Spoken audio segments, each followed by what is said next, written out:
¿Qué pasa si una noche se te aparece Satanás y te ofrece riquezas, poder, fama y todo lo que siempre has querido a cambio de tu alma? Y que cuando pierdas la vida te irás con él al infierno. Hoy daremos un repaso a las personas que no dudaron en vender su alma a cambio de lo que siempre han querido en vida. Algunos casos reales y en otros tan solo acusaciones. Ya queda en ti sacar tu conclusión.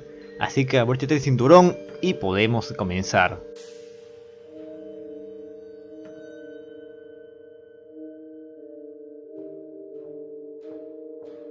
Empezamos con lo más suave. Eminem es un conocido rapero estadounidense con muy buenas canciones que seguro alguna vez han escuchado, siendo uno de los más populares de este género.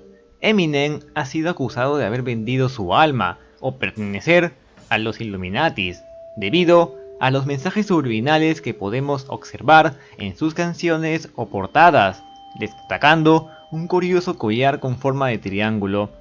Eso no es todo. En una de sus canciones de Eminem llamada Say Goodbye Hollywood, dice: vendí mi alma al diablo y nunca la recuperaré.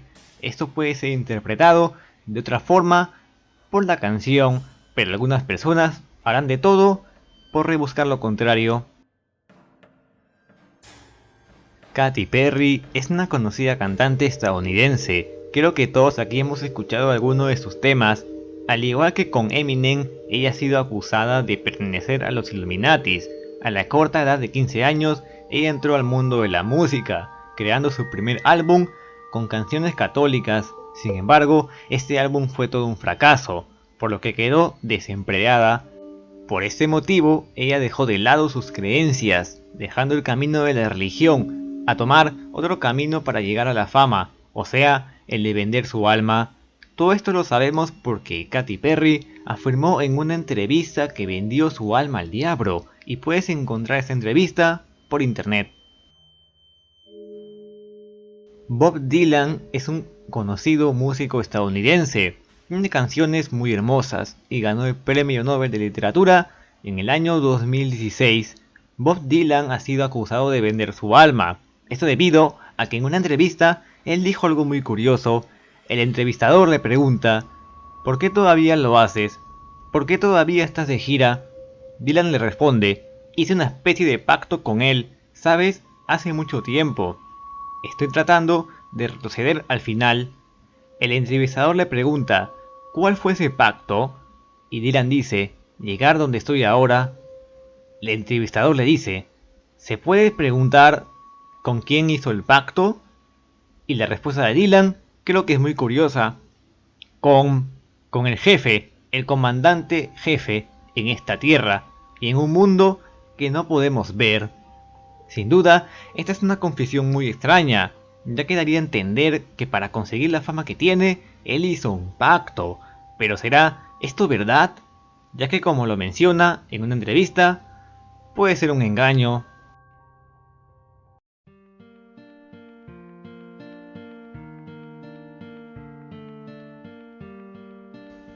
Johann Georg Faustus fue un alquimista, astrólogo y un mago entre comillas. A pesar de ser una persona muy inteligente y con gran conocimiento, él no se conformaba con eso, él quería más, y por ese motivo, él se convierte en un hechicero y practicante de las artes oscuras. Tras esto, atrae la atención de un demonio llamado Mefistófeles, con quien hace un pacto. Él le ofrecerá todo lo que le pida a cambio del alma eterna de Faustus. Él terminaría aceptando el trato y, a su vez, falleciendo años después en su propia habitación. Heinrich Cornelius Agrippa fue un conocido escritor, alquimista, médico y muchas otras profesiones más. De origen alemán, en el año 1535, él fue acusado de herejía, o sea, una persona que ponía en duda la existencia de Jesús. En ese entonces la iglesia perseguía a todo aquel que era un hereje para ser condenado a muerte.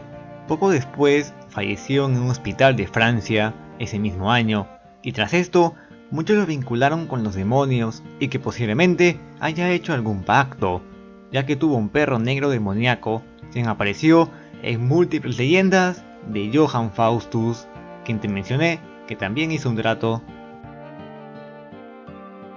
Gilles de Rais fue un militar francés quien tras el fallecimiento de sus padres siempre hizo lo que le daba la gana.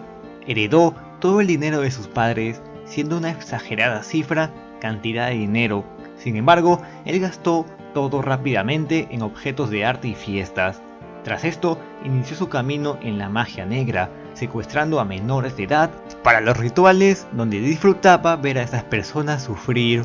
Sin embargo, todo esto terminó cuando fueron descubiertos todos esos niños con los que lamentablemente había acabado, y en el año 1440 fue llevado a la horca.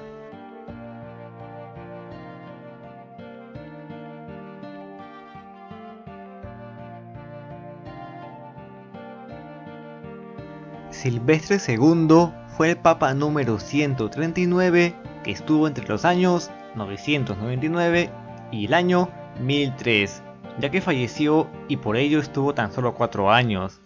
Los rumores sobre su supuesto pacto surgieron tras su fallecimiento, descrito como un hombre adelantado para su época. El rumor se hizo saber por el historiador Guillermo de Malmesbury, quien mencionó que el Papa Silvestre robó un libro de hechicería a un filósofo árabe, libro que curiosamente decía cómo invocar a los demonios. Silvestre hizo todo por conseguir este libro, y una vez lo tuvo en sus manos, lo usó para invocar a estos demonios y hacer un trato. Sin embargo, esto le terminó costando muy caro, ya que perdió su alma. Giuseppe Tartini tiene uno de los casos que creo son más llamativos sobre un trato. Tartini fue un violinista, compositor italiano, considerado como uno de los mejores violinistas de toda la historia. Una noche, Tartini soñó con que se le apareció Satanás y él le hizo un trato. El diablo le pidió ser su siervo a cambio del alma de Tartini. Él terminó aceptando y le pidió al diablo tocar una melodía romántica, ya que él creyó que él no sería capaz. Las palabras de Tartini fueron las siguientes: mi asombro fue enorme cuando lo escuché tocar con gran bravura e inteligencia una sonata tan singular y romántica como nunca antes había oído. Tal fue mi maravilla, éxtasis y deleite que quedé pasmado y una violenta emoción me despertó. Inmediatamente tomé mi violín deseando recordar al menos una parte de lo que recién había escuchado, pero fue en vano.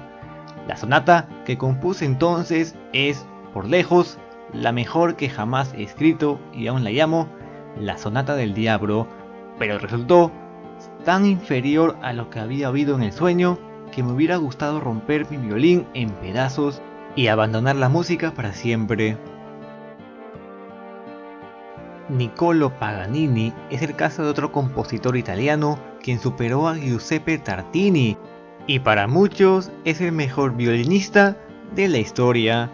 Tenía una forma increíble de tocar el violín, con solo decir de que hoy en día ningún violinista de nuestra época puede acercarse a las composiciones de Paganini, creo que es mucho decir.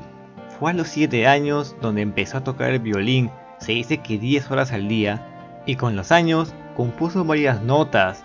En la época veían algo diabólico en él, algo sobrenatural e imposible de componer tales obras de arte. Incluso llegaron a negarle una sepultura religiosa. Son muchas las teorías que lo rodean, pero algo es muy cierto. Hacía movimientos que hoy en día podemos considerar casi imposibles con el violín, que parecían traídos de otro mundo.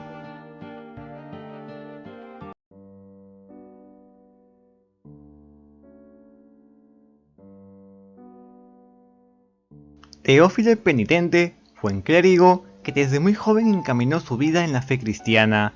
La historia sucedió ya por el siglo V.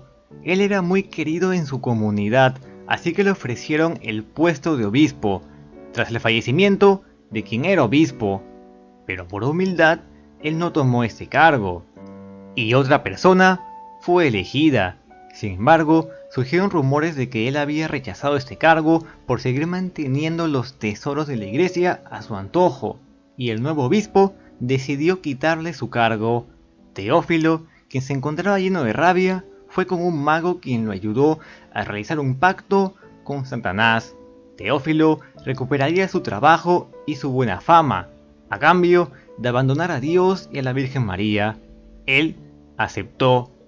Cuando Teófilo fue obispo, se dio cuenta que eso no era la gran cosa, así que muy arrepentido pidió perdón a la Virgen María, y a su vez le pidió que intervenga a su favor ante Dios. La Virgen María lo dejó todo en un veremos. 30 días después, en los que Teófilo oraba día y noche al punto de quedar enfermo, fue perdonado, dichoso, cayó al suelo y murió. Aleister Crowley es una persona que muchos consideran un genio, y otros como el anticristo que vivió entre los años 1875 a 1947. Fue un ocultista, mago, poeta y tuvo muchas otras profesiones más. Como practicaba magia negra, se dice que sacrificaba a personas inocentes. Una vez él dijo lo siguiente: un bebé inocente es la víctima más satisfactoria.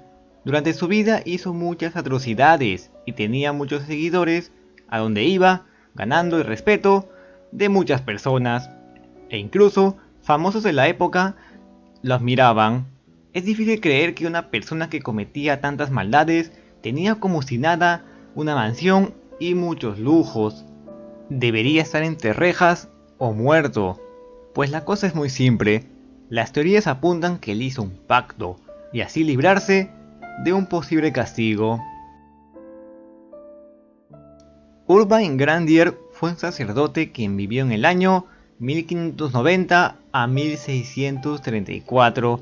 Su mayor defecto era el no poder controlar su apetito sexual, ya que llegó al punto de que unas monjas lo acusaron de haberlas embrujado enviando demonios para realizar actos malvados e impúdicos con ellas.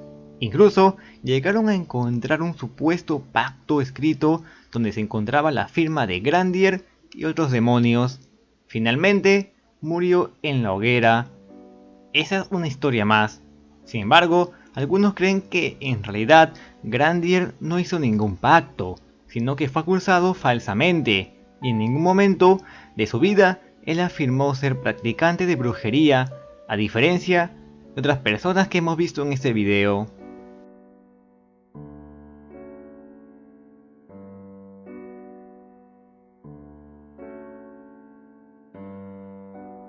Robert Johnson fue un cantante, compositor y guitarrista de blues, nacido en el año 1911 en Estados Unidos, considerado uno de los mejores en la historia, ya sea en la voz o para tocar la guitarra.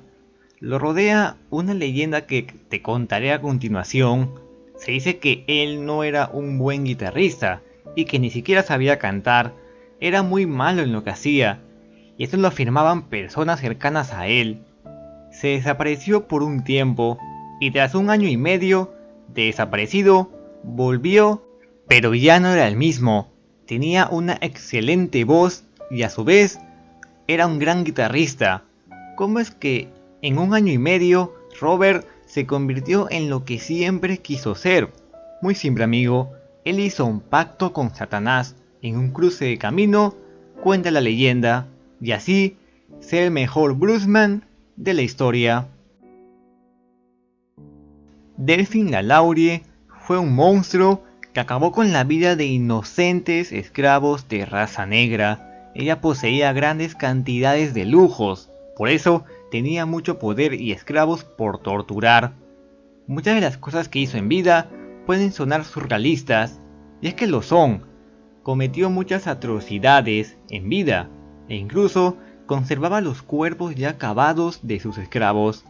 Pasó gran parte de su vida en Nueva Orleans, Estados Unidos, pero después que fuera descubierta, escapó a Francia y no se supo más de ella.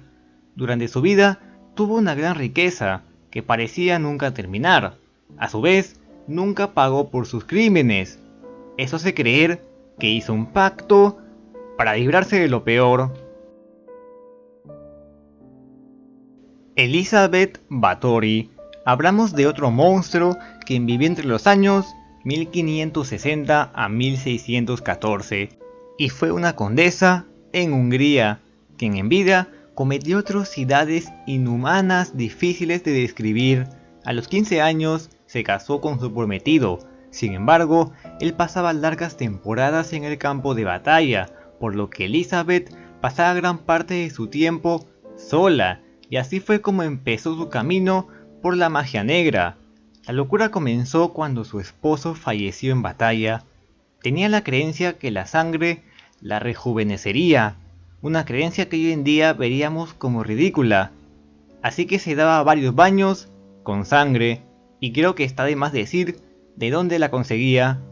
De aquí surgen las teorías si ella en realidad vendió su alma al diablo debido a los rituales que realizaba. Tarde o temprano tenía que ser descubierta, y así fue. Finalmente fue encerrada en un calabozo y 4 años después murió. Gracias por ver el video, espero que te suscribas, actives la campanita y me dejes tu like. Sin más que decir, nos vemos y hasta la próxima.